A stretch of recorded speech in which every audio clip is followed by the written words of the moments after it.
চট্টগ্রামের পাঁচলাইশ এলাকার Sugandha city corporation আবাসিক এলাকা কল্যাণ সমিতির উদ্যোগে বন্যায় ক্ষতিগ্রস্ত মানুষের মাঝে খাদ্য সামগ্রী বিতরণ করা হয়েছে।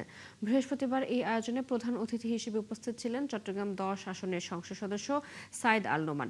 এ সময় তিনি বলেন, প্রধানমন্ত্রী তারেক রহমান মানবতার কল্যাণে কাজ করে যাচ্ছেন এবং এই মানবিক কর্মকাণ্ডের ধারা অব্যাহত রাখতে সবাইকে ঐক্যবদ্ধ থাকতে হবে।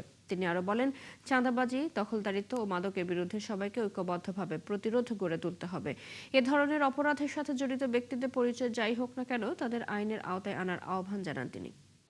আমাদের জাতিকে দ্বিধা বিভক্ত করবার চেষ্টা করা হচ্ছে, আপনারা মানেন সেটা?